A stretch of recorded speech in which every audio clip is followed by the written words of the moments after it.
Hi everybody, welcome to Stamping with Melva. I'm Melva Peters and I'm an independent Stampin' Up! Demonstrator in Canada. Today I'm here to show you how I made this really pretty card. I guess, I don't know, pretty is the right word. Handsome card, it's kind of masculine, that features the beautiful World and World of Good Designer Series paper. Now both of these are retiring as of May 4th when the new Stampin' Up! Annual Catalog comes out. So if you want this, this is the time to get your order in. But I thought I really like how this card turned out, and I've shared this as part of the Canada Inks Up blog hop that went live today. That's the team I'm on, and hopefully you'll take some time to check out all of the amazing projects that have been shared as part of the blog hop. And the link to my blog where you can start hopping to the other ones is below this video. So, okay, let me switch over to my desktop and we'll get started. All right, so here's my card that I shared, and this was actually based on a sketch that I did on my Facebook group last week. And so I will post the sketch that I used as well. So I've used Early Espresso cardstock. So this is cut 4 1/4 by 11 and then folded in half to form your card base. All of the written instructions and measurements are also on my blog, so you don't have to panic and write them down. You can go out to my blog and get them.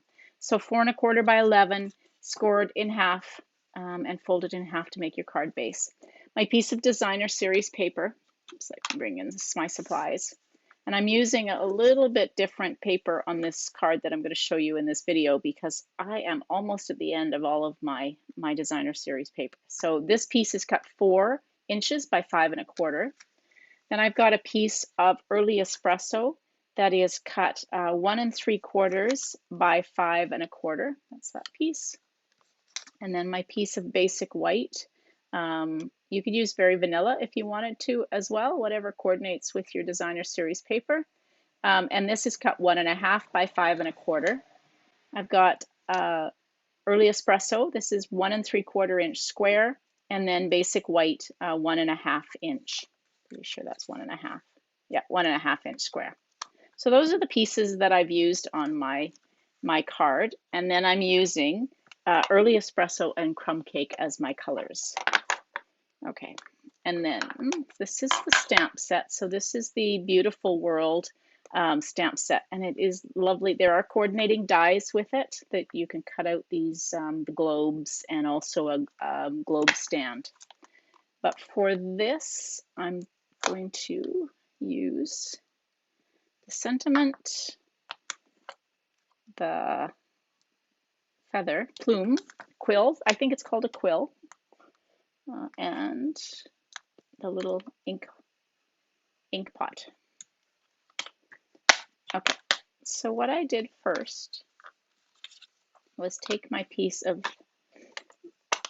basic white cardstock, and I'm just going to stamp somewhat randomly some feathers, some quills. One of my team members told me these are called quills. There we go. And while I've got my Early Espresso out, I'm going to stamp my sentiment. Now this sentiment literally just fits on here. So I'm just gonna,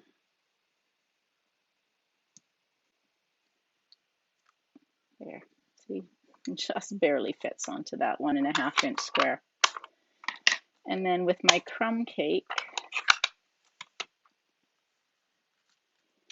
I'm gonna go back and stamp the ink pots.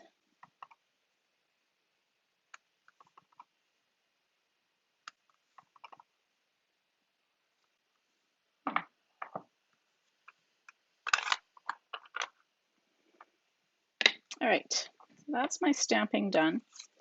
So now I can take and adhere my piece.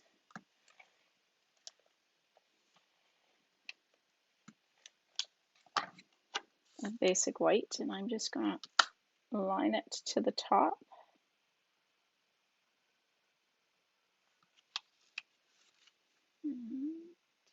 Bottom, okay. And then this piece will go on here. Now I see I'm gonna have to trim this a little bit, but that's okay. So we're just going to, it's about, say, what is that? About 3/4 of an inch from the left-hand side, and then just align this with the top. And you can see, maybe you can't, I've got this just a little bit over the bottom. So I'm just going to take with my paper snips and just trim that off to line it up. And then this piece, you can use whatever your favorite adhesive is, whether it's snail or Stampin' Seal, Stampin' Seal or Stampin' Seal Plus, tear and tape adhesive, multi-purpose adhesive glue, whatever your favorite is, you can use. Okay, so now I'm going to use dimensionals, and I'm going to pop up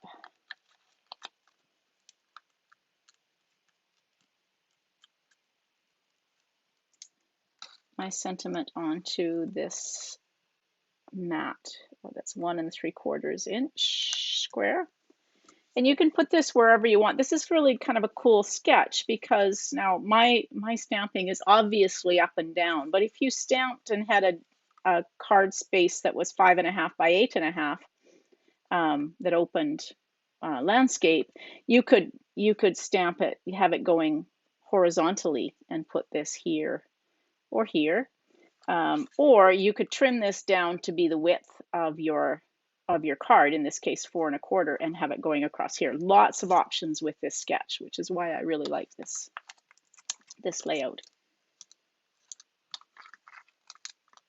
This actually layout was shared with Stampin' Up! Demonstrators in a recent email, and I thought that it was a perfect one to share and to make some cards with. Okay, so that's that. Now, I also have, these are the antique corners and slides, also retiring, and I only have a few left, so I thought I would add these. So they are slides that you could use if you had ribbon, but I'm not putting ribbon on this, so I'm going to use an antique corner. So I'm just kind of sticking them onto my glue dots. So I'm going to put one of these in each, let's do that, each of the corners. One more, and just enough left. Okay. Use my slides up. Okay, so now I'm going to take my Take Your Pick tool and just lift these off, and then these just go into the corners on the Designer Series paper. You could make this look even more antiqued. I could have sponged the edges. So this product suite is really perfect for making those antique, tiki looking cards. But for this, I'm not going to do that. All right, so there's my card. A little bit different than what my original card, but only because the Designer Series paper is a little different. Probably could have put another plume coming into here, but okay, that's all right. I'm good with this. All right, let me switch back over. Okay, so I hope you enjoyed that. Like I said, I will post the link to my blog, which has all of the written instructions, the measurements, as well as the sketch if you want to play along with this sketch, so that yeah, you can see what the sketch looked like. So I hope you enjoyed that. If you have any questions as you're doing this or watching the video, please just put them underneath the video or on my blog. I'm happy to respond to the questions and help you with your card. While you're here, I hope you subscribe to my YouTube channel. I do post on a regular basis, and I'd love for you to be notified when I share another video. So thanks for joining me, everybody. Bye. Happy stamping.